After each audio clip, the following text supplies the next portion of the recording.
One list that we count on, that we trust, it's LCES. Why?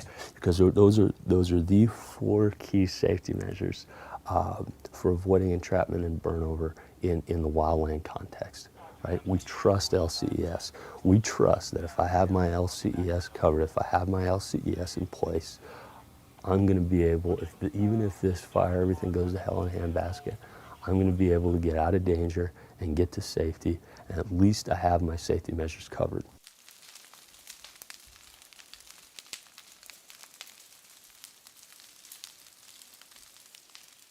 LCES has to be based on the fire potential. It has to be based on the worst case fire potential. In other words, I need a safety zone that's going to be adequate. A safety zone is going to do the job if the fire does its worst. We're in an environment that is constantly changing, constantly dynamic, but it's a very common pitfall to use LCES in a way that's not dynamic. I call it set it and forget it syndrome, right? Where I said, I checked those things off. If the safety zone was there at 10 a.m., I guarantee you that thing is still there at 1600 hours, right? So the question isn't, is it there? The question is it still adequate? Is it still going to be enough? Based on conditions now and how conditions might be changing, is this thing still going to work for me? Dynamic fire behavior means dynamic safety measures. Dynamic fire potential, I need dynamic LCES.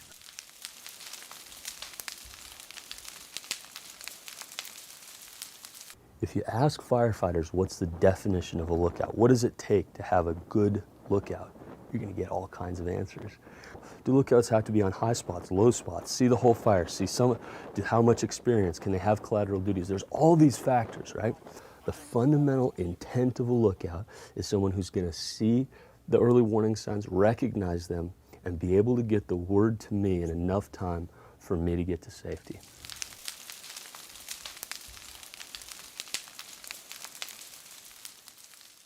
What's the intent of the C in LCES? When it's time to pull the trigger and get to the safety zone, I'm confident that there's a line of communication from my lookout directly to me, and that the word's going to get from him or her to me in enough time for me to get to safety. That's one part of communication in LCES.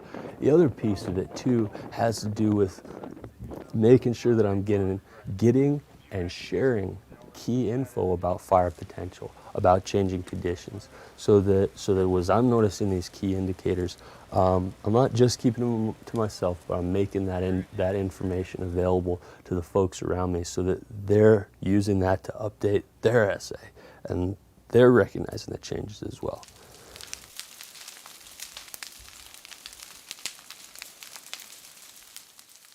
How many of us do this, right? Where we go, do I have a way out of here? And you look at that little deer trail and you go, yeah, I got a route, check, right?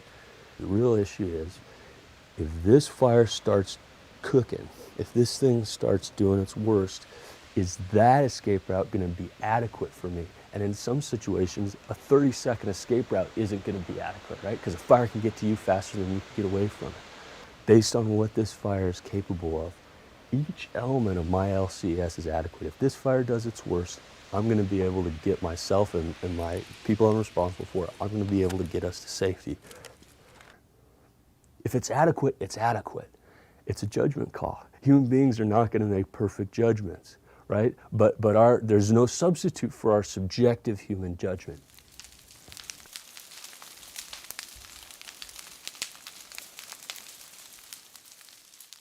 What's the definition of a safety zone? How big does it need to be? Where does it need to be located?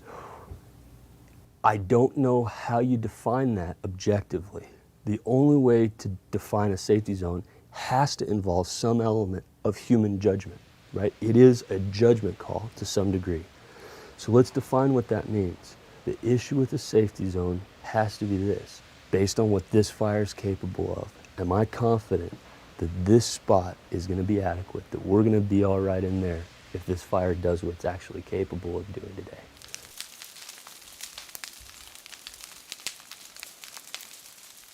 We do LCES for us. LCES is for me, to avoid me getting burned and the other people that are with me. It's for us to avoid getting burned.